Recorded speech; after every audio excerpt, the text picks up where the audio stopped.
Samsung Galaxy S9 и S9 Plus были представлены на фестивале в Ледовом дворце Алматы-Арена.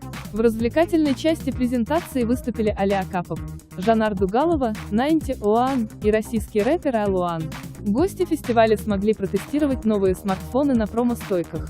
Кроме того, они испытали передовую камеру смартфонов в 5 специальных интерактивных зонах, где инновационные функции, такие как, например, меняющаяся диафрагма для разных условий освещения, полностью раскрыли свои возможности. В итоге участники сделали потрясающие фотографии, ставшие хитом в соцсетях. Также среди гостей фестиваля были разыграны Galaxy S9 и другие ценные призы. Смартфон Galaxy S9 Plus оснащен двумя 12-мегапиксельными основными камерами с широкоугольным и телеобъективом. Широкоугольный объектив оснащен датчиком Super Speed Dual Pixel с невероятно быстрым автоматическим фокусом и изменяемой диафрагмой f1,5, f2,4, позволяющей делать невероятно четкие кадры в полной темноте.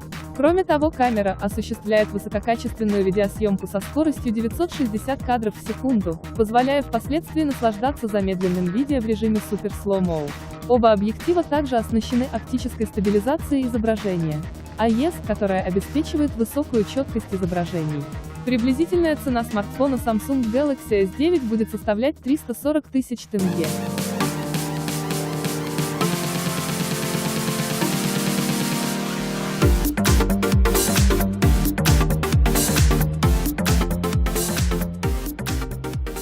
Throw it up.